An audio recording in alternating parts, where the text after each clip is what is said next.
all, welcome to Dhruva's World. ഞാൻ ഇത്ര ദിവസം എവിടെ പോയെന്ന് അറിയാമോ നിങ്ങൾക്ക്? എനിക്ക് സുഖമില്ലായിരുന്നു. എന്ത് പറ്റിയെന്ന് അറിയാമോ നിങ്ങൾക്ക്? എനിക്ക് ചെറിയൊരു വോമിറ്റിങ്ങും വയറുവേദനയുമായിരുന്നു. എങ്ങനെയാ വയറുവേദനയും വോമിറ്റിങ്ങും ഒന്നേന്ന് അറിയണോ? ഞാൻ കുറേ മയോണൈസും കുറേ ടൊമാറ്റോ സോസും ഒക്കെ തിന്നിട്ടാണ്. ആദ്യമേ എന്റെ അമ്മ പറഞ്ഞതാണ് ഇതൊന്നും കുട്ടികൾക്ക് ഹെൽത്തി അല്ലാന്ന്. പക്ഷെ ഞാൻ വാശി പിടിച്ച് ഞാൻ എടുത്ത് തിന്നു. പിറ്റേ ദിവസം എനിക്ക് നല്ല വയറുവേദനയായിരുന്നു. പിന്നെ അമ്മ എനിക്ക് ലെമൺ ടീ ഉണ്ടാക്കി തന്നിട്ട് എനിക്ക് നല്ല ആശ്വാസമായി. പിന്നെ ഞാൻ ഒരു ദിവസം സ്കൂൾ ലീവ് എടുത്ത് റെസ്റ്റ് എടുത്തു. പിന്നെ ഞാൻ വയറുവേദനയൊക്കെ മാറി ഞാൻ സ്കൂളിൽ പോവാൻ തുടങ്ങി കേട്ടോ. പിന്നെ കൂട്ടുകാരെ, ആരും മയോണൈസും ടൊമാറ്റോ കെച്ചപ്പും കഴിക്കല്ലേ, വയറുവേദന എടുക്കും.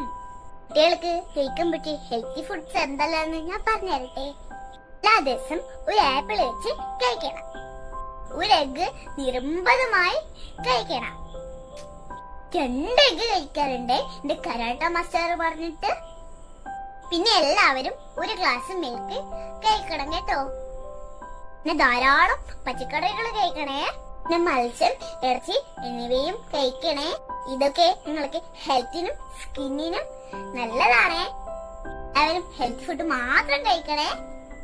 അല്ലെങ്കിലേ എന്നെ പോലെ വയറുവേദനിച്ച് വോമിറ്റിംഗും ചെയ്ത് കിടക്കേണ്ടി വരും.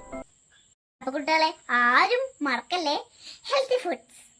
ഇന്നത്തെ വീഡിയോ ഇഷ്ടപ്പെട്ടിട്ടുണ്ടെങ്കിൽ ലൈക്ക് ചെയ്യണം, ഷെയർ ചെയ്യണം, സബ്സ്ക്രൈബ് ചെയ്യണം. ബൈ.